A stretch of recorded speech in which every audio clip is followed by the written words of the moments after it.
Okay, welcome to another edition of the Transformation Weight Control podcast. I'm Alex. I've got Bailey over here sleeping in my arms, and today we have a special guest with us. So I'll turn it over to Rich, who will introduce our guest. Okay. Thank you, Alex. I'm going to introduce Mark in a moment. I want to just remind everybody that the mission of this podcast is to inform you and educate you and dispel all the myths that I am now learning all about online as I watch videos with I Alex. I make him watch videos, and he's I'm, shocked. I'm more than shocked. I'm stupefied. We were watching a video the other day, and I said to Alex, the guy is explaining insulin backwards. And I said, Alex, you're a really smart guy. And if I weren't here to correct this, you would be a little bit dumber today if you believed him. So anyway, the purpose of the podcast is to, have the most reputable sources of information. I come from a complete medical background. I was at a research center for 25 years, at a hospital in New York City, and we did a lot of research. And I was a clinician, and I have asked many of my colleagues who are doing research to come on, and they're the people who are going to give you the right information. So our mission is to make this podcast the most popular anywhere and help as many people as possible by giving them all the right information. And the other thing that we want to do, and I'm going to introduce Mark now, is that we want to present people in our program, from our program, the Transformation Weight Control.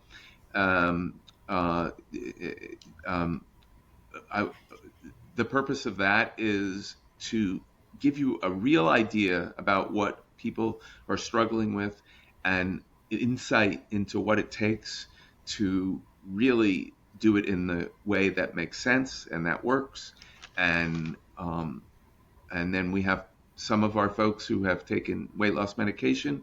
And so tonight we're going to talk about with Mark his journey for weight before his medication and after. He has lost a total of almost 100 pounds, 96 pounds. He has struggled with his weight since 11 years of age. We just lost his face. There he is. Um, at one point, when he was in his late teens, he lost about 60 pounds and regained it, which is very typical. And many of you have probably been through that. So we're going to talk about that and his struggles, and then what it's like now and the transformation. And I'll say one last thing and then let him speak, which is this guy has really transformed himself. And it's just not the medication alone. He has adopted every lifestyle change that you want to. He's very focused on diet, and he exercises like a fiend, like Alex does, ferociously. And he's transformed his life. I've known him a very long time, 13 years, and I know the struggles, I know the injuries, I know everything that he struggled with. And I'm going to turn it over to him to let him sort of introduce himself, and then we'll just carry on the conversation and get his insight on what it is like to struggle with this chronic disease of obesity. So I welcome Mark. Thank you for appearing, and I'll just let you have your say for a few minutes. Say whatever you like. Let people know whatever you want to know. Perfect. Thanks, Rich. Thanks, Alex. Really sort of pleasure to be here because I think it's important that others understand. I'll say that I think we're all unique in many ways. I think our journeys can all be sort of very similar. And unfortunately, I'll say through no fault of our own, many of us sort of suffer, from being overweight. But I think that there's ways that we can all help one another. So at this point, 55 years old, happily married. I have two kids. I think that's important. I have a very busy job. And as Richard mentioned, I'd say originally struggled with my weight most of my life. I had a number of traumatic events happen to me when I was younger, and come sort of 11, 12 years old, I guess sort of learned to soothe my feelings with food. And so as a teenager, I started putting on weight. And then at the age of 18, before I headed off to college, I was introduced to a personal trainer at a gym. And she and I hit it off, and I started lifting and exercising. And she, I would say, put me on a healthier path. And it was a diet sort of at that time that I could follow. I entered college, and I'm a lawyer, so entered law school, and I was actually sort of quite fit at this time. But I had a lot of time to exercise, and I was exercising a lot. I was running a lot. I was running 4 to 5 miles, 5 to 6 days a week. I was lifting 5, 6 days a week, and I was young. In that respect, I could eat a lot. And while my diet was good, my portion sizes were out of control. And quite frankly, I think I sort of maybe viewed, eating a lot as a way of being masculine or being tough. And this was sort of just, what it was. And I could manage that through physical activity.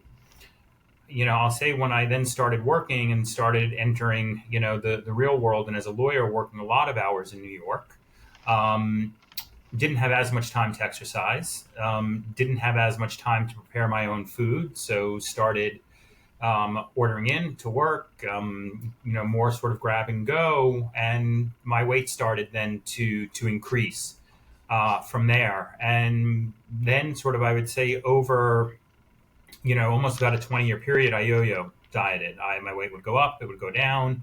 My parents would talk to my wife and always sort of based my work stress on what my weight was. And so, and then, unfortunately for me, now about 14 years ago, I ruptured a disc in my lower back, in L5-S1, and lost the use of my left leg. I was actually on a business trip to London, was going to go on a run. I had some issues sort of, with herniation. But that really, that really sort of put me on I would say on a bad course. I couldn't really do anything for about 2 months, and ultimately it was decided that I needed emergency surgery to fix it. And then after the surgery, I ended up, because I had been sedentary with a pulmonary embolism. And so while I was recovering from this, I never really necessarily made it back to the gym, to exercising the way that I was. And I had put on at this point sort of a lot of weight. I had actually, I would say, gone up to just over 300 pounds. Since I'm not a professional football player, was not a healthy weight. And it was sort of a friend of the family who knew of Rich's program and said, she was a psychiatrist. She is a psychiatrist. She said, I know a number of other people in this program and have had a lot of success. And I reached out to Rich, and I remember meeting Rich, and Rich, after I don't even think 10 minutes, Rich, of you talking to me, you said to me, and you're afraid of hurting yourself again. And I was like, I had actually spent 2 years in therapy, before I had actually come to this realization. And so I entered the program, and I started learning a lot of new tools on how to think about my behavior. And I was very successful in the program. I lost 60 pounds, and really started exercising again. Unfortunately, then for me, the disc above L4, L5 went, ended up in surgery. I think to this day, I may be sort of one of the only folks who posted on the board, okay, heading into surgery, but I knew then how to handle that surgery better. And I continued, I would say, to keep the weight off until COVID happened. And then between just being very sedentary, just lots of, stuff happening in the world, my weight, sort of at that point sort of had really crept back up. Was still in the program. And then I was fortunate enough through my firm to go to a big executive physical. And they found a growth in my thyroid that they said you need to go get checked out. The doctor there sent me to an endocrinologist. So she looked at what was on my thyroid. Unfortunately, that has turned out to be absolutely nothing. But she said to me, "What's the deal with your weight?" And I said, put on weight during COVID, but I'm in a great program, which I am. I know how to lose weight. I'm good. I should be good to lose weight. And she said, great. But I want to see you in 6 months just to check, make sure, the thing on your thyroid hasn't grown. So I said, great. At this point, I came back 6 months later, and the thing on my thyroid had actually shrunk a bit. We said, great. But she said to me, but you haven't shrunk at all. And I said to her, I keep gaining and losing the same 10 pounds. And it was at this point she talked to me about the meds. And I had heard about them actually from the same doctor with the executive physical, but I wasn't ready for them. And at this point, I said, you know what? Maybe I could use a little help. So what's the harm, if you will, of me starting? And at this point, this was early. This was 2022, the summer of 2022. She had a coupon. It was $25. I felt sort of very fortunate at this point to have access to these drugs. They weren't in the papers. They weren't anywhere. And I took my first dose of Mounjaro August 17th of 2022. And I think by August 19th, I was starting to feel the effect of the drugs. And for the next year, I mean, I very steadily, I would say lost weight. And I've now been maintaining that weight loss, over the last 2 years. And my entire life, and I'd say, and I really sort of my whole lifestyle has changed. And happy sort of to get into that, sort of further as we continue this conversation. Okay. Thank you. We will get into that because the reality is that even with the medications, lifestyle changes are really important. And Mark is the poster boy, frankly, in our program for that. He really sets the bar very high, and it shows. And it shows in not only how much weight he's lost, but how much he has sustained and prevented any regain. And that comes from a lot of focus and determination and healthy lifestyle living. And he really is living proof of it. I mean, the man walks to work with a weight vest on, with his suit. He's a lawyer, and there still are people in this world who wear a necktie, and Mark is one of them. And but he wears a weight vest and rocks to work, and his whole being is really different. And as you heard, he's overcome quite a lot of hardships, and he's stuck in there, and that's to his credit because nobody else could have done that for him. As good as our program was, you got to come to our program with an open heart and an open mind and collaborate with us. And Mark did that beautifully. So it's always been a pleasure to work with him, and I applaud him for all the effort. Mark, would you mind? I made some notes about things you said, and I'm going to ask you about those. But could you give people just a little bit more insight prior to the meds? What life was like? Like, what were the struggles? What biases? What was it like to struggle with this? You said all your life, practically. So I mean, look, as I said, I between family pressure, loved my parents, but I ended up with weight issues from both my parents. Now, both my parents were of normal weight, but they were fairly obsessed about that. And that was driven in. I have two older sisters. They each have different food issues. And my father, may he rest in peace, would say, oh, I know I need to lose weight if I'm driving in the car and I hit a bump and I feel my stomach jiggle. So my father exercised, but this was his mentality. My mother is what I refer to even to this day, and my mom is doing, great, as a 5-pound fatty. My mother, who is of normal weight, has been trying to lose the same 5 pounds her entire life, is, I'd say, obsessed with that and regularly. And look, she gets it from her mother. My maternal grandmother, every time I spoke to her, would ask me if I was thinking thin. I think the last time I saw my grandmother, when I went in to visit her, she was there, and I said, Grandma, and she looked at me and she goes, oh, Mark, you got so fat I didn't recognize you.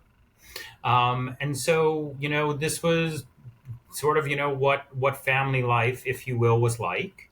Now, there was never any junk food in the house. My dad was a dentist, so like there was never sugar, anything. There wasn't, my mom was afraid that my mom would eat it, so there was never junk food. So food would get snuck, sort of here and there. And so I would say I, learned to be a binge eater, and that was, and Rich, your program, that sort of it did cure me of. But there were many years, I mean, sort of before where, as I said, I have kids. If my wife, who's also a lawyer, was working late, I would like rush the kids off to bed so that I could order in a large meal. And that was how I like learned to self-medicate myself, because I'm always on the go. But if I ate so much that I couldn't move, that was then how I that was sort of how I rested and relaxed, if you will, even though Right. it was very fleeting, because to then go to bed and have night sweats and not sleep well and then the whole thing sort of start again. But that was the routine. As I said, like while I was a healthy eater, and so in the program, while I did lose weight, um, I still, my portion sizes were very large. And so I read a lot about nutrition. I know a lot about nutrition, but so pre meds, like my normal breakfast, I would have had an egg white omelet. So egg white omelet, okay, that's healthy. But my mind was always like, oh, Mark, you're a male, you need lycopene. So I would throw in 5 ounces of tomatoes, cook those up. Oh, you know what? I should have something from the alum family. I'd throw in, a couple ounces of onion. Spinach is great. I'd throw in a whole clamshell of spinach, 5 ounces. Fine, it shrinks up. All right. Oh, I'm actually a huge fan of kimchi. So that's, good probiotic. Let me throw that in. You know what? We should be eating beans. Throw in a quarter thing of beans. You know what? I need healthy fat. Let me throw in some avocado. This is all very healthy. This is a ginormous omelet. And yeah, your body is happy that you're eating good stuff, but if you're still eating a 900 calorie breakfast, even if healthy stuff, it's 900 calories. And if that's your breakfast, and even while I'm eating lunch, even breakfast, I'd be thinking, you know what, I need to have some fatty fish. When am I going to get salmon? When am I going to like, and my brain was always, some nutritionist should be like, oh, you should, eat the rainbow. So I would like, oh, let me make sure I eat the rainbow. Oh, you should be eating 30 different, foods, including, herbs and this and that. I could eat 30, different foods easily in a day. They were talking in a week, but it was healthy. And this was sort of how my mind worked. But I was constantly thinking about food and when the next meal was. And some of it I wasn't even hungry. It was, oh, it's time for lunch. It's, I'm at work. This is when we eat. I have a meal, like, and off we went. Now, granted, again, like through the program, I learned to choose my restaurants. So if I went for sushi, I knew my order. If I went here, I knew my order. So I didn't have to look at the menu, but my portions were still overall too big. And, it's weight loss is a numbers game. And while I, certainly was exercising, it just, the balance wasn't there. And for me, then certainly in COVID, when while I was still exercising, but then sedentary another 23 hours a day, and then still eating too much, like that's when, if you will, things really, I'd say tipped, out of balance. Um, thank you. Listening to you speak, it's so clear just how much of your energy went into weight, went Yes. into your body weight. If I ask people, and I have done this many times, what are the three most important things in your life? And people will say, if they're religious, they'll say family, God, and my weight. And if they're not religious, they'll say family, job, and my weight. Right. And you are like living proof of that, I think, because virtually everything you said had tentacles into Every every part. aspect. And I would tell you, Rich, that I've been very fortunate in life. Yes, there have been hardships. Fine, we all have hardships in life. But I would have said to you, I've been successful in virtually everything I've done except my weight. Yep. And Mark, how many times I have been asked over the years, and maybe you even asked me, Yeah. Rich, how can I be so successful at so many things in my life and not with this? Right. Right. And yeah. Oh, wait. And we're going to come back to that because it's really important. I want to ask one last question about what you said earlier about the yo-yoing. And Yes. I would like to you to share your insights about what that was like and the frustration and how you coped with that. And before you do, I just want to preface it by saying, because there's a lot of people who believe that yo-yoing affects your metabolism, but it doesn't. Um, People think it does, that you've ruined your metabolism. There's no truth to that. So I just I wanted never to, found that. Yeah, right. I mean, Yeah. um, But how did you it, deal with the frustration and just how did you get through all that? I mean, look, Rich, as I said, like I've been fortunate, I've been fairly successful. So there were, times when it reached a point, or my wife or someone would say to me, like, or there was something maybe medical, sadly, that happened that like that was a wake up call. And actually, I mean, we didn't add to that, right? So I actually developed AFib. So at that point, that was a wake up call because the first time that happened, and I was young, and my wife and I thought I was having a heart attack. And you're literally like lying on a stretcher in an emergency room, not knowing what's going on. And I mean, then you're really like, wow, was, that binge eating worth it? And so, that because health, is a value for me. And so, like, that was a wake up call. Okay. But for some of it, and I think we'll sort of get into this with the meds. I could do it and I could grind through, but in some respects, I was holding my breath. And if things got too busy, too stressful, too much travel, too much this, then I couldn't hold my breath anymore. And then, like the dam started to crack, and then we would go from there. But then there'd be another event that allowed me to, all right, to buckle down, if you will, whatever it was, and lose weight. But there was, I would say this yo-yo pattern of how it worked. A lot of it, for me, because I was a stress or emotional leader, depended on, what was happening in my life. Yeah. Just quickly, if you would, you use the term AFib. Could Oh, you just describe to people what that is? yeah. So I had, and I'll get into sort of have had something called atrial fibrillation. Right. Our hearts work on an electric beat, and for some of us, sometimes that rhythm gets out of order, and so your heart, which would beep beep beep beep. I mean, if you look at sort of an EKG, mine would get out of rhythm, and mine would get very much out of rhythm. That if you looked at it, it almost looked like static. And so if you hooked me up to a monitor, my heart rate would be like 160, 170, and so my heart was basically just fluttering. And so not pumping blood effectively. And if you don't treat it in time, I mean, your atrium, and sort of atrial fibrillation, will start to weaken and not pump blood as effectively. It also, unfortunately, because of that, raises people's risk of stroke. Right. And so, after a number of AFib events, and the way that some people go back into normal rhythm naturally, they'll tell you to go to bed. Hopefully, then sometimes sleep for people. That never worked for me. There are certain medications that you can take that can set you people back. That never worked for me. For me, it was electric shock.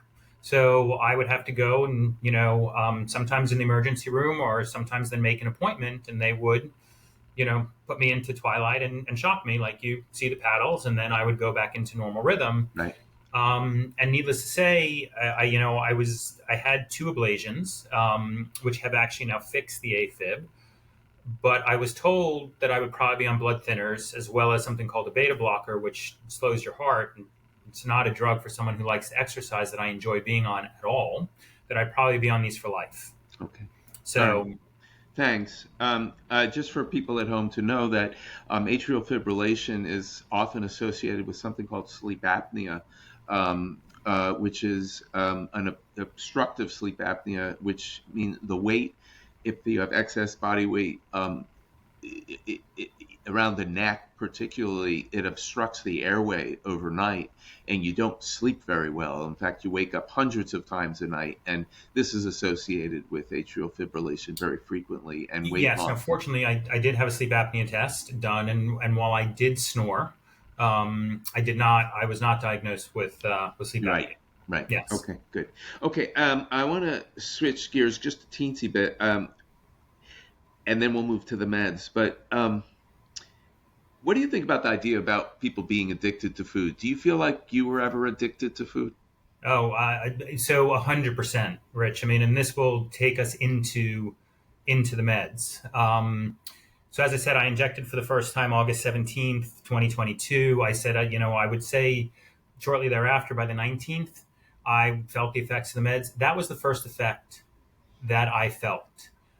So I mentioned to you about my egg white omelet, and this is what it was. And I was thinking about food and all of this. All of that noise in my head completely went away. And it was, I never realized how pervasive it was in my thoughts until it was gone. And I refer to it as liberating. Right. The amount of sheer mental energy that I spent in my brain thinking about food, discussing food, what was going to be next food, and then when it was gone, I was like, it was liberating. So Right. yes, so I Yeah. do think 100% that there is this addiction to food. It's also why, I mean, as I said, like with yo-yo dieting, I this was still in my mind all the time. There were times that I could fight it, and then like it's constantly in your head. Yeah. Um, yeah, and so no, I very strongly believe in food addiction, and it's actually why I will. I mean, I'll sort of say to you that I hope I'm on these meds or whatever version 2, version 3 is for life, because I don't like living without that food noise is amazing. Yeah. Um, Very quickly, did you ever think the weight was your fault? Oh, 100%. Okay. Until the food noise disappeared. And look, my wife, Right. who is, and has incredibly healthy relationships with food and all of this, and I mean, we've married just over 29 years, but she would also say, like, there's no one force feeding you. Like, you're the one who's doing this to you. And I couldn't argue with that logic, because you're right. I'm the one there's no one making me eat. So you're like, so this is me. And again, so like, why can't I control it? And as I said, it wasn't until I went on the meds and that noise disappeared that I Hmm. was like, well, I don't know what kind of battle I was fighting in my head, but it's a losing battle when it's, you know, what was the horror movie? Like, they're inside the house. So there's enough that's thrown at us in this country of outside influence. But when Right. it's like literally happening in your head, it's really hard to fight. Right. So when you talk about food noise, which has become a very popular term in the jargon of today, can you be just a little more specific what you mean by that? I think we get the feeling, but Well, it is still of, you know, all right. I mean, it's night. I haven't had dinner yet. It could be, oh well, all right. It's dinner time. What should I be having for dinner? And then your mind just starts, oh, what about this? Ooh, this could taste good. And then you get lost in this kind of rhythm of food right. and what should it be? Should and again, then for me it would be, oh well, all right, it could be what else did I eat today, and oh, I'm missing this nutrient, I'm missing this and that. You know what, when you weigh 290 pounds, it's not like I'm malnourished. It wasn't as though like I was missing any nutrients. But this was, and it was just a constant conversation in my head around food. And then again, like if I overate or binged, then there was the noise in my head of regret, Right. of like, sure, it felt good, in the moment, but in the moments afterwards it doesn't feel good, and Right. then you're like, why did I do this? Yeah. And so again, this was from the program. I mean, look, when I was successful in losing weight was in part too because my values changed, because I realized, that having a better night's sleep and feeling good and not having the night sweats and not having acid reflux in the night, was a better feeling than the feeling during the binge. But in time, again, like I don't binge. I haven't binged in years, but my portion sizes were still too big. So it depends on, but again, a lot of that was from the food noise. Right. Right. The values you mentioned, Yes. we speak about a fair amount in the program. So those values contributed to the whole movement toward taking better care of yourself. Is that Yes. Very much so. And why then? I mean, look, with the atrial fibrillation, it's not a fun thing. Going into the hospital to be sedated and shocked. I mean, I don't feel it, but it's also, as I said, I have a family who I love very much. It's not really fair to them either. of having to go through this. I mean, my dad, when, he was in the hospital for me, I mean, then basically said to me crying, do you know what it's like to have to watch your son, sort of be shocked, and like, it stuck with me. It's not something as a parent I'd ever want to see for my kid. I certainly, I love my parents. Didn't want to see them do it. So no, I mean, look, health was always important to me. I always did exercise. And so, but again, until the meds, the food noise Right. would take over. And I just to explain a little bit of the science of that very, very briefly, is we have something in the brain called the reward pathway. And these are literally pathways that travel through the brain. And these signals are transmitted in milliseconds. And the reward of food is what we're talking about, is what Marc is talking about, and how valuable the food is. One way to determine somebody's food reward sensitivity is to simply ask them, how hard would you work for food? And you can tell, we already could predict exactly what Marc would say about that. And one of the things those medications do is it interrupts that reward pathway so that the food is not as, what we say, salient. It's not as meaningful or as rewarding as it used to be. And laying down with kind of a food hangover after eating so much is no longer pleasant. And you also have sort of a secondary disturbance, we call it, which is after you ate that much, then you felt bad about it, beat yourself up, Yep. ate again to calm yourself even more. Yes. Right. And that's what would happen. Okay. So just remind us, you did say it, what was the precipitating event that got you to start the medications? So as I said, I had been seeing an endocrinologist, for what is now, sort of was a benign growth. And after seeing her twice, I mean, again, the first time she asked me, what's the deal with your weight? And I said, I appreciate you asking, but I know my weight's gone up from COVID, but I know how to lose weight and I'm focused on it.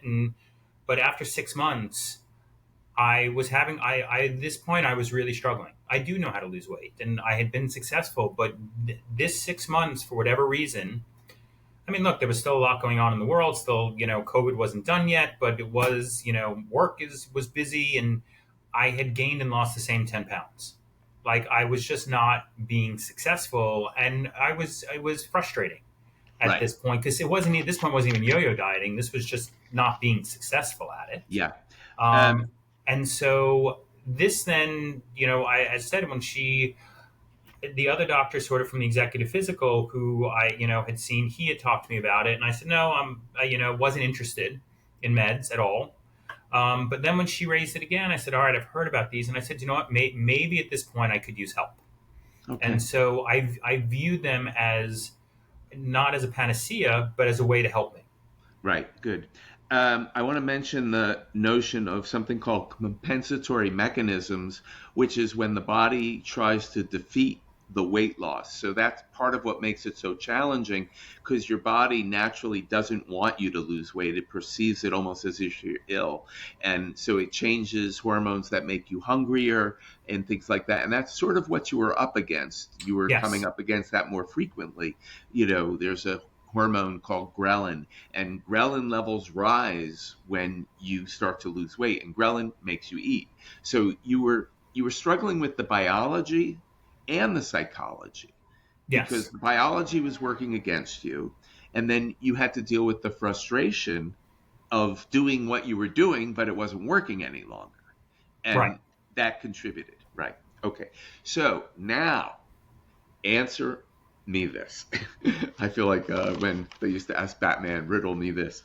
Yeah. What is it like to experience for the first time, maybe in your life, what we call normal appetite regulation, where you get full, you're not hungry, you leave food on your plate? Uh, what is it like to have that happen to you after all these years of the other thing? So I mentioned sort of with the food noise was liberating. This was shocking. to me. I mean, so as I mentioned, I was lean in college. I was working out a ton. I was lean in law school. I had my body fat tested, maybe not the most accurate, but I was like 6% body fat when I entered law school. I mean, I was lean. I could send you pictures. I was like, but I ate. My friends used to call it feeding hour. They're like, don't call Mark during feeding hour. I had a literally it was a family size salad bowl. I would eat a huge salad. I mean, healthy again, sure, but it was just these massive portions, and this is what I just considered normal. I mentioned my egg white omelet. So I'm first week on the drug. I go to make my egg white omelet. I don't think I made it a third of the way through. And I was like, not only full, but I was like, gosh, if you have another bite, like I'm going to be sick full. And I was like, wow. And so that then really started well, okay, like what becomes a normal portion size that I can eat? And then just to start to see that shrink, it was actually like really amazing. And then living on the drugs and continuing for that matter to live on the drugs, it was also just really interesting again of just what is a normal, Right. what, well, I think I knew what was a normal portion size. I would see what other people would eat as a normal, and I'd be like, and I would say to my wife, I'm like, but I'm so much bigger than you. I don't, I need so much more food. I don't need more food. Right. But I physically do not need more food. Mentally, then I needed more food. Mentally, I don't need it anymore. right. Um, and so, honestly, it's also really nice because, like, if we went out to eat, I was very self conscious as an overweight person of what I ordered, of how much I ate. I mean, I would never overeat in public like that, and now it's like I don't have to worry about that at all. I mean, I'll say I order, what I want. Again, I eat healthy, but I don't finish. It's actually somewhat amusing to me because I'll just push stuff aside and like, a waiter may come by and be like, "You done?" I'm like, "Yeah, I'm done." And I actually now find it more interesting the other way. My friends and colleagues that knew me when I was heavy now watch me like the other way. Like, "You're done?" I'm like, "Yeah, no, I'm done." Like, guys, I'm stuffed. Like, I can't, I was recently just out at a client meal. They went to a steak restaurant in New York. Like, this could be a really dangerous thing. I've sort of learned to some extent, I don't really drink alcohol anymore. I've lost the taste for it on the drugs. Now we were celebrating someone, so they poured champagne. I, toasted. I had a sip, but I'm like, didn't, I've learned sort of not to. I know it's slightly wasteful, but I had them pour wine in my glass because it's just not worth the I've lost my taste for alcohol on the drug, kind of thing. And I let people know. I mean, I'm on this. I'm not bashful about it. I'm here. Like I'm happy to talk to folks about it. But I've learned that one sometimes is just easier. Like, and then I just don't drink the wine. So I don't eat much red meat anymore. I find it harder to digest on the drug. But I said, you know what? I mean, that night I did. But as opposed to colleagues at the table who were splitting a Chateaubriand, I went with a petite, fillet. Sort of the smallest possible steak you could get. Didn't finish it. All the sides that come with. I think I had some mushrooms, and I was done. Oh, and I ordered my own starter, like that. So I was actually I had some shrimp cocktail. Um, I was full. Right. And they were all like, I mean, and these are normal weight people, but I Right. like, it's just, so it's funny. They now watch me and I'm like, yeah, guys, like this was more than enough food. So, Um, so it's changed the other way in that respect right. of it's not a game, but it's almost amusing to me of, I'll say how little I eat now, but I'm full. I'm exercising still a ton. I've actually put on muscle, we can talk about that. Like I'm not at all starving in any way, shape, or form. So, Right. yeah. Yeah. So, for those at home who don't, Mark is describing feeling full. The kind of medicine he's on is called a glucagon-like peptide, a GLP-1. We've heard that term. And one of the things it does, as I mentioned earlier, is it works in the brain in the reward pathway. And that's why Mark doesn't have food noise. And why he's getting full is because it's slowing down the gastric emptying of the food. So it sits in his stomach longer, like it does in everybody else who takes a GLP-1.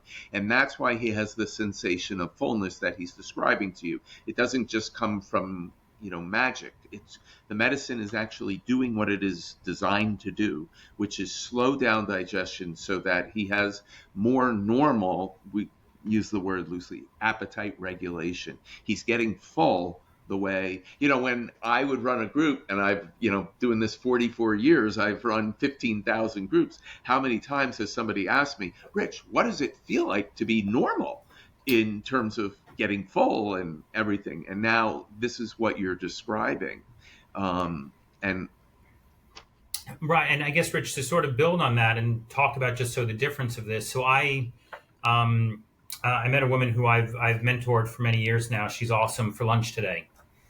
We went to a restaurant. I probably had about I don't know, a little less than maybe about a cup of quinoa with, sort of some mixed in herbs. There was some grilled tuna on it. I don't know, maybe about 5 ounces. I had that about 12:30. I would normally have some sort of snack, sort of at some point, but didn't. But sort of came home and said, you know what, I should probably just grab something before. So my afternoon snack can be either like a yogurt. I prioritize on the meds. I prioritize protein and I prioritize fiber. And so this time I actually grabbed a good cottage cheese, threw in a tablespoon of chia seeds. I do weigh out my food, and I did that meticulously, especially sort of my first year when I was losing weight. 15 grams of walnuts, 40 grams of prunes. And then I did 2 teaspoons of something called date syrup. So Rich, I ate that, I don't know, an hour and a half ago. I am stuffed. right, I am still full. So I would have said to you before, as we were talking about the food noise, well, what am I going to do for dinner? I may look at this and be like, you know what? That may have now been my dinner for tonight, because I don't want to eat too late, because that does then still affect my sleep. And so, but I'm really full. In the right, past, Rich, there's no way I would have missed dinner. So right, because I would joke, I never missed a meal in my life, but on the meds, I'm full. right. And I'm not craving any, there's no, Now the cravings go away. no, right. So I have a dog. I will still go walk the dog at 8 o'clock, Yeah, and so yeah, it's completely changed my life. And I would never have told you what I just ate was dinner by right. size, by anything. But you know what? It's all good. Yeah. It is life altering. It is life altering. Yeah. Yes. I want to move to muscle and exercise and so forth. And I want to, though, mention 2 more things before we do that. The first is people, by the way, Marc is, a participant in Transformation Weight Control in our program, and he's a member of the weight loss medication support group that I run and that I started about 16 months ago, because people were asking me questions who were taking these medications, and it sounded like they'd had weight loss surgery. They were asking the same sort of things Marc is describing now. They were feeling full. They didn't understand. They didn't know what to do. But they hadn't had surgery. They were taking these medications. So I decided that folks really needed a support group to help get through all these changes that Marc is describing. So, Marc, one of the things that people say a lot is that the skills, the lifestyle changes, all the things we taught you prior to the meds, people say they still use those skills, but it's easier to do them now. Can you 100%. comment on that? Yeah, no. So I guess, there's a lot of different skills, I would say, Rich, that I learned sort of through the program. One of the ones which was always successful for me was, I don't do that anymore. Right. It was just sort of that little mantra of, I don't do that anymore. And, that sort of is very much echoed through a lot of this journey of, you may have turned to something, but you're like, now, not only do I need it, but I would still say to myself, oh, I don't do that anymore. Right. But the tracking of my food, was something that I would say I know people do, but I had learned in the program, continued in that respect to do that. Understanding my macros, my nutrients, and then of sort of, of what I would do, or sort of, the targets that I had learned sort of worked for me, that made me, sort of feel, my best. I continued with, but it was a lot of what I learned, and actually around mindfulness, because so even without the food noise, that was a big change for me. So certainly actually still to this day, like an RX bar. People know, I mean, it's about the size of a deck of cards. So those became like a lifesaver for me very much in the first year. Certainly early on, honestly, so I inject on Friday mornings. I may not have been hungry at all Saturday, Sunday, but I learned through the program to also sort of listen to my body.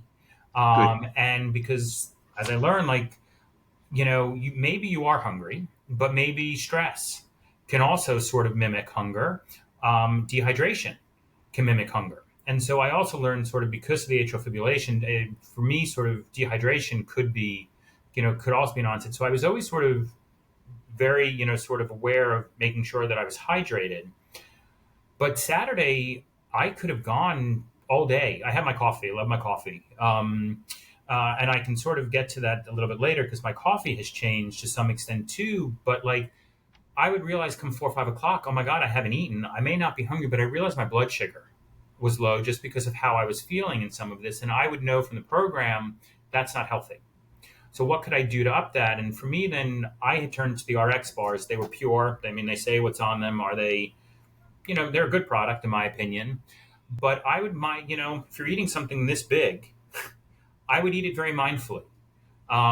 Because then to me to have the feeling of chewing and eating, that was still important to me. I didn't lose the joy of food. I just wasn't anywhere as hungry. Right. So I learned to savor something. I learned, if something is really good to savor it, and it's small, but these were all sort of important tricks that I had learned within the program. And look, then in time, because I may not be eating, what I was, and still I had learned a lot about nutrition. I then did start to figure out of, well, okay, how can I still get my nutrients, Right. if you will, on this. So as I said, like I prioritized protein. I was worried about losing muscle. And look, obviously we know that through weight loss, there's going to be some loss of muscle. Like that's inevitable. I mean, you know better than I, but I don't think there's anyone that's lost 100 pounds and hasn't lost some muscle. Right. Um, and so, but I wanted to preserve as much as I could. Um, and so, I started to understand that sort of leaner proteins. I said, red meat I found hard to digest. I found fish easy. I found chicken easy. And so I found plant protein, sort of easy on my stomach. That was fine. But again, the portions shrunk way down. I mean, like as I said before, the drugs. Oh, my piece of salmon could have been 8 ounce piece of salmon. I mean, like now it's 4 ounces, and it's more than enough. But I look, and one of the issues on the drugs can also be either people get constipated or some people end up, sort of with the runs, the opposite. I had both at various points, but now sort of through management, as I said, I focus a lot on fiber. So, but the fiber to me, it needs to be a little bit balanced. Again, Rich will know I'm very odd. One of my favorite foods is broccoli. And I used to eat a ton of broccoli. I found broccoli hard on, sort of on the drugs. It sits in your stomach a long time and it was hard to digest. That's in part how I also switched over to spinach. Spinach, I can take my clamshell of spinach and it shrinks down to a golf ball. You can cook it down, saute it down. There's a lot of nutrients. There's a lot of fiber, there's protein, but it was small. And so I Right. started to sort of focus on how do I get protein to, nutrients and fiber in, sort of small doses. Again, how I mentioned the chia seeds before. Well, that's a tablespoon. Like, okay, that wasn't, it does the trick, but it didn't take up a lot of volume. And so eventually, I realized foods that were too rich would upset my stomach. So I steered clear of them. But it was a lot of rich of, from what I learned to the program, again, of tracking and being in touch with my body and my feelings and my mind of how this made me feel, of how this reacted, like how did it sit with me, that I was then able to change my diet for what works with me. And And someone then said to me, because I mean, this I hadn't known, is I eat like someone who has had bariatric surgery. And Right. so, which I was like, oh, I've never had bariatric surgery. And so, but this makes sense of sort of how it worked for me. I'll Right. say for me, I was fortunate. I not only while I was eating way less than I used to, my energy levels went through the roof. And so I was like I was eager to move. I was like, I felt great. Like, I mean, quite literally, weight was coming off of me, but I felt a great weight off of me. As I said, I didn't have this food noise, all of it.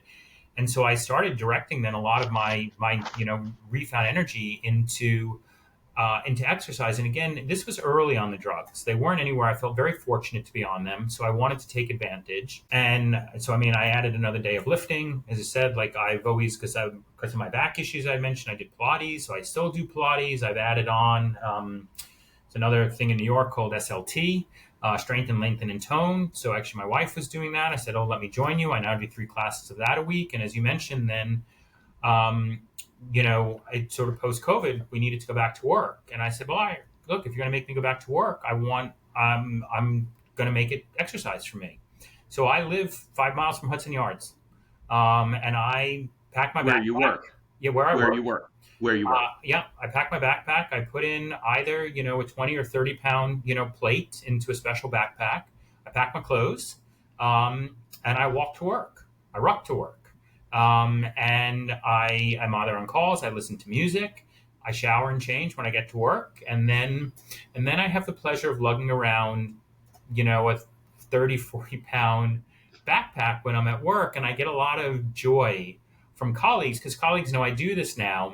And like, I'll go to grab my bag and they look at me and I'm like, you go lift it, and they're like, what is in here? And I'm like, weights, and then they look at you like you're crazy. And I'm like, I am crazy, but I like being crazy that way. And Yeah. so, and they're It's a like, good I'll crazy. take out the weight plate. And they're like, what the heck? I'm like, it's good for you, Yeah. and I just look, I mean, and that's just continued for me. And Yeah. so I have,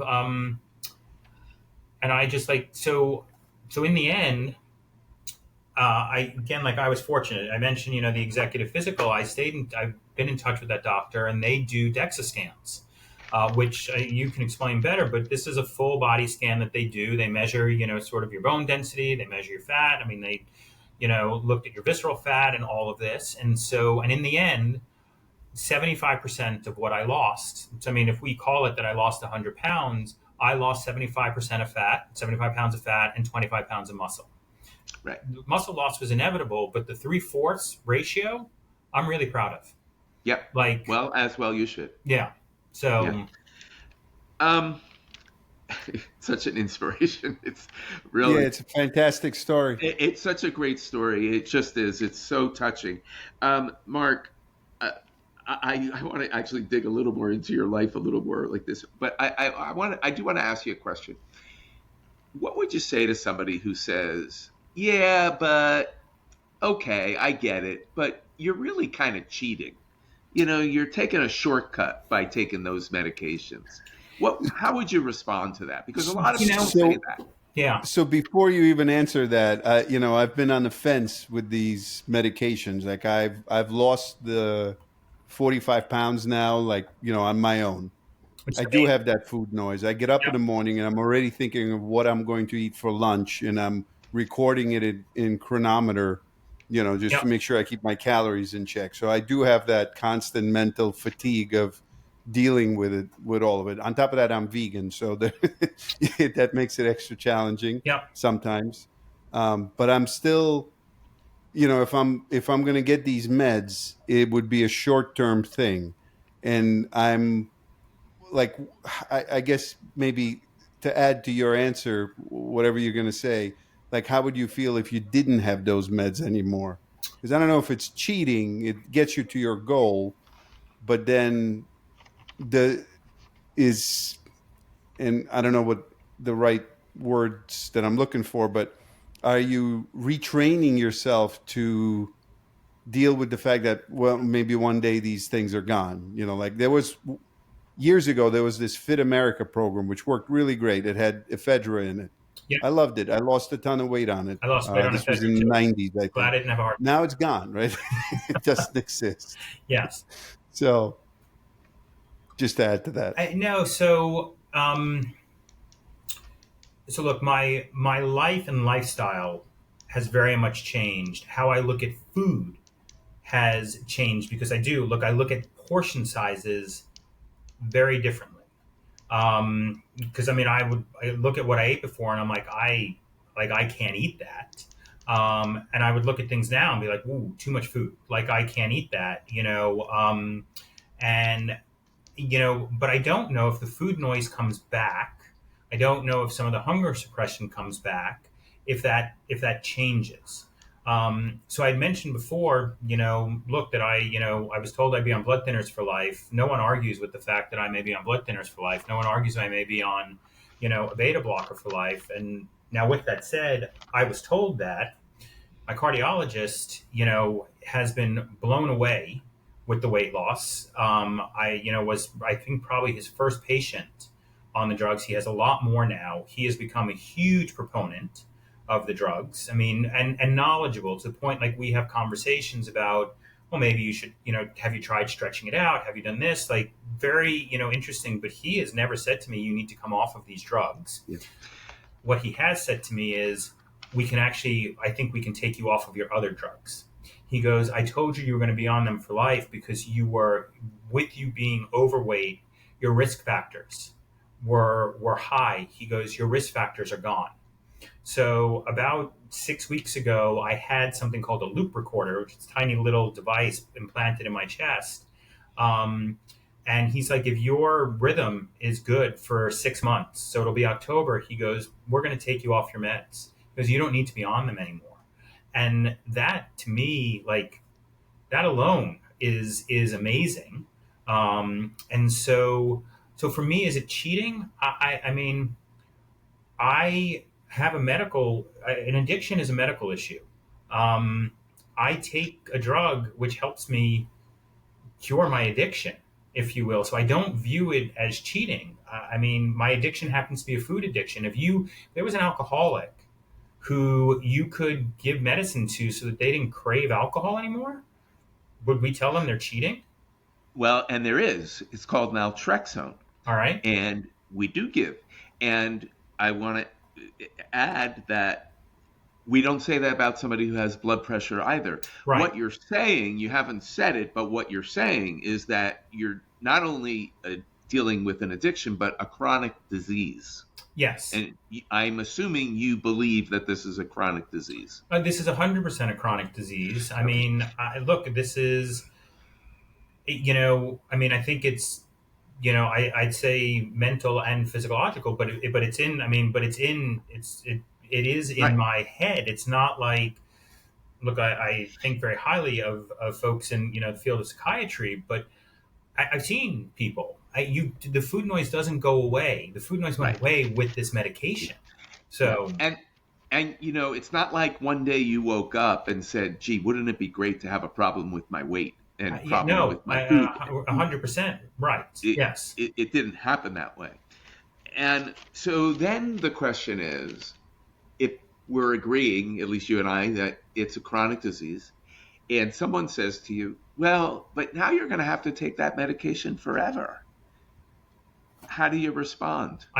What I think I said earlier, I hope I'm on it forever because I don't want the addiction to come back. I don't want the food noise to come back. Right. I live a very good life. I still enjoy food. I enjoy just less food.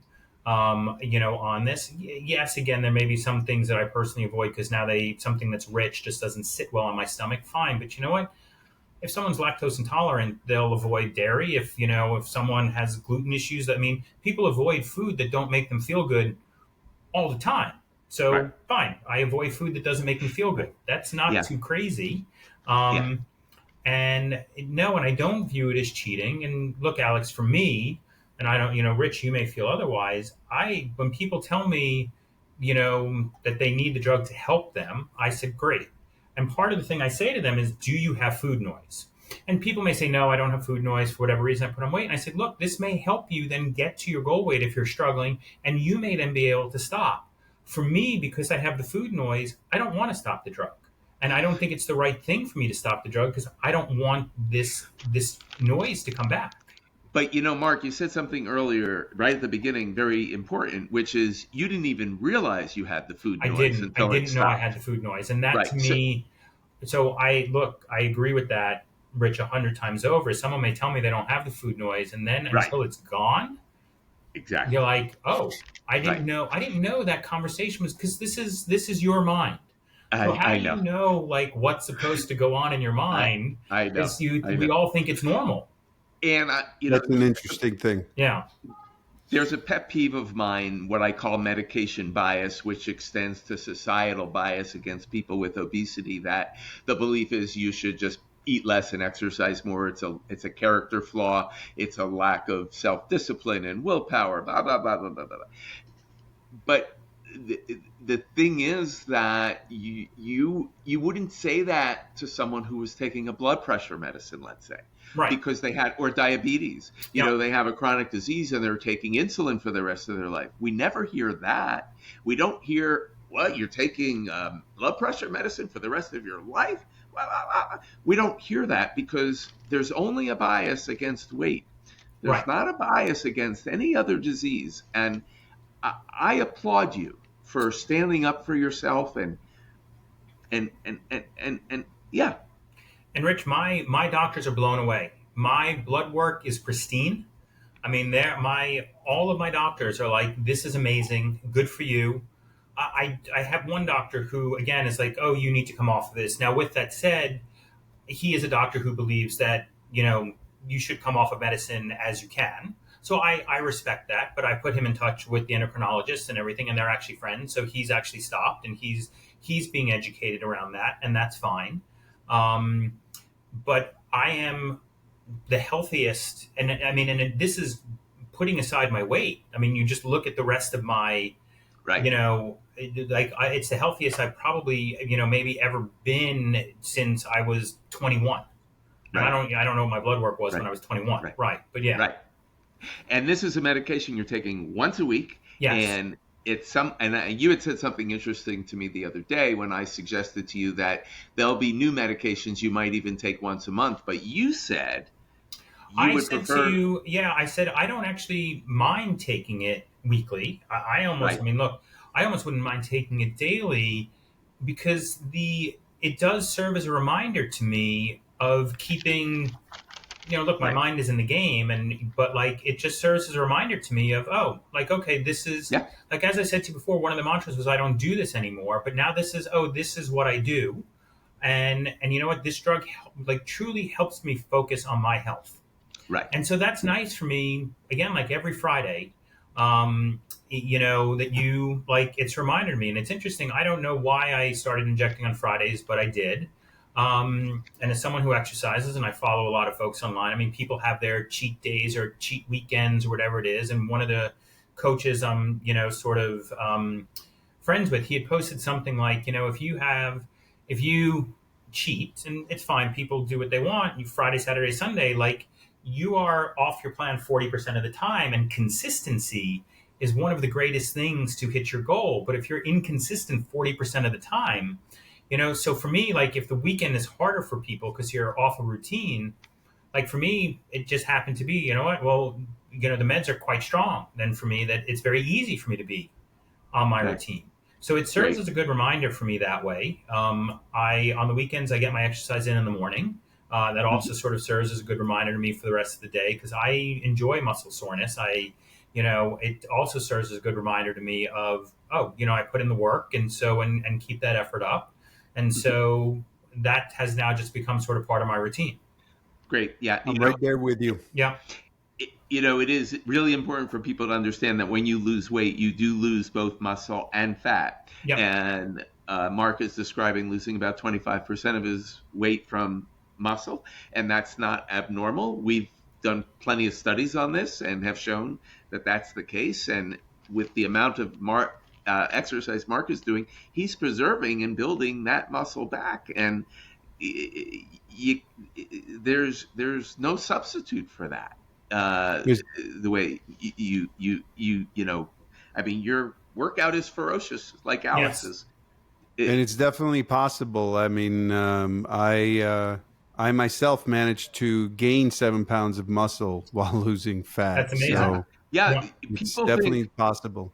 right. I mean, people think, oh, you can't. And that's not true. We did the studies at our lab, and we showed that if you do resistance exercise, strength training, while you're losing weight, you can preserve or even gain muscle. So, yeah, so that's not a reason not to do this if that's the thinking. All right. Well, I'm watching the clock, and we are 5 minutes after 1 hour.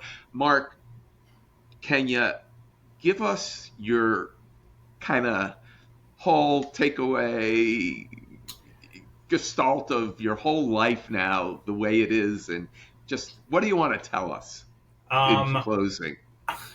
I would say there's so much misinformation out there, meant to scare, mislead, all of this. For those of you listening, you're honestly, not me, but with Rich, and you're listening to the most knowledgeable person I have ever met on weight loss. And this has been a long journey for me. As I said, 55 years old. So this is a 40 plus year journey. Rich is, I think you've been doing this at least that long, if not longer. So you've come to the right place. That's number one. Two, these drugs are miracle drugs. I know they're expensive, so that's a real issue for folks, and that's a real issue. And I really do hope the government can fix that, because I think that these are just a really important tool to helping people overall lead a healthier life. I do think diet and exercise need to go right along with that. I don't think the drugs are a complete panacea. I would encourage folks to eat healthier and move more, whatever that means for you, even Yeah. if that's walking, to the next bus stop, or taking the stairs if you're coming up through the subways, which I do too, by the way. When I travel, I still travel for work. My family, God bless them. As opposed to having a roll bag, I have my backpack. Doesn't always have a plate in it. By the way, you need to take the plates out if you go through TSA, because they can't see through them. So I've done that. But I wait for them at the top of the stairs. They'll take an escalator, but sometimes if they don't have bags, they'll take the stairs with me. Like, I don't take the walking whatever things. We just walk. And I'm like, movement can be all sorts of things that benefits people. And there can be side effects. They're manageable, and they're worth it. Because again, the overall health and mental benefits that I've gotten from this are, I mean, it's priceless for me. Yeah.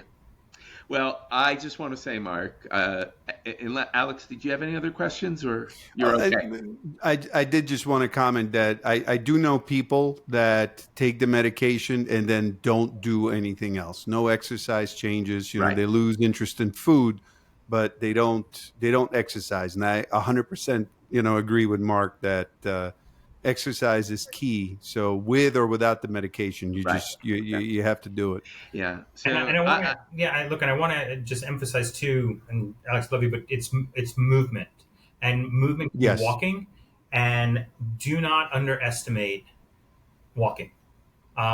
It is just, to me, one of the greatest things that we can do as a people, and you will lose weight if you start walking more.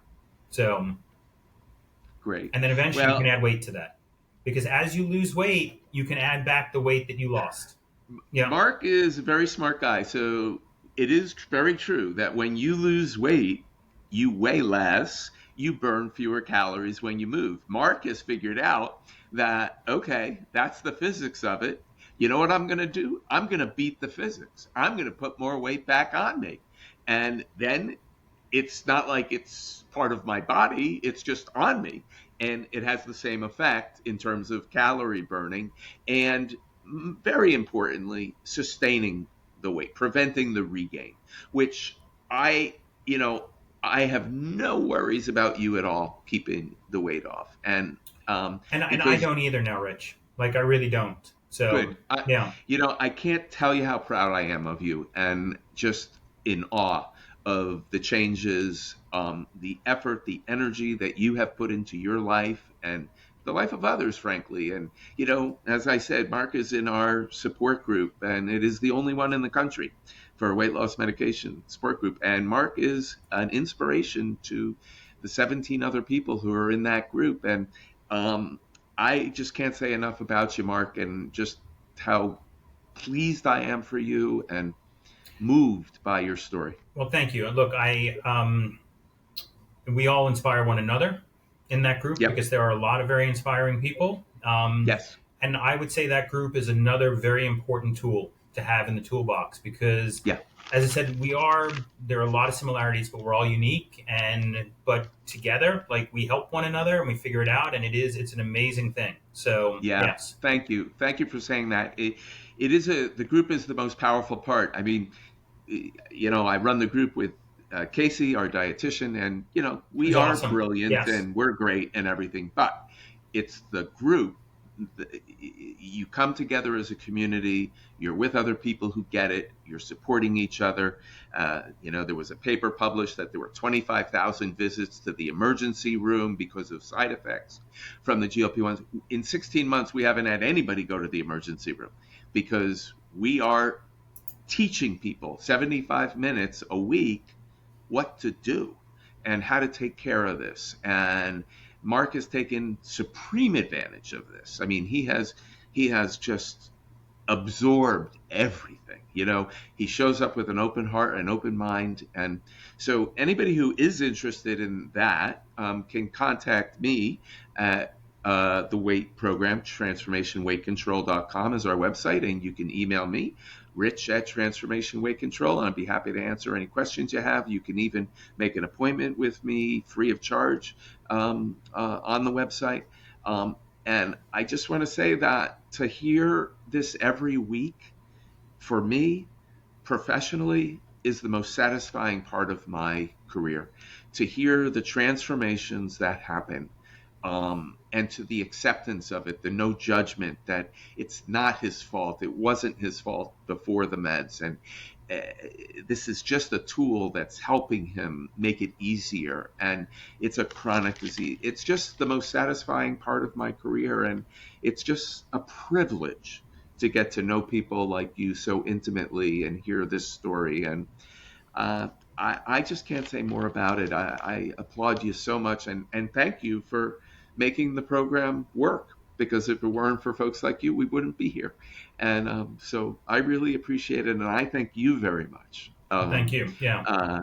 And it's a collaboration, and it's terrific. So thank you again for being here and sharing your story, Marc. It's My a pleasure. wonderful. Thank you for having me. It's a wonderful, wonderful, wonderful story, and I couldn't be happier for you. It is. Yeah. It's a great story. Yeah. So I hope everybody continues to tune into our podcast. Next week, we are going to be speaking about sleep. Right, Alex? Is it? Yeah, Molly. Molly. No, Molly is one of our dietitians. So we'll be talking about food and nutrition related topics. And then we have some sleep researchers coming to speak as well, old colleagues of mine. And like I said at the beginning, we want this podcast to give you everything that you got tonight from Marc and everything you're going to get from all the future professional people in the field. And we hope that this is the greatest podcast that ever was, because we're getting the real thing here. And again, I just can't thank you enough, Marc. No, my pleasure. Thank you both. Such a pleasure. Thank you so much. Yeah. All right. Have a good night, Alex, guys. that's a wrap. That's a wrap. Perfect. Thank you. Thank you, Marc. Guys. Thank you, Alex. All right. I will let you guys then wrap up. Have a great night. Alex, pleasure seeing you. Again, happy to connect. Marc, he has really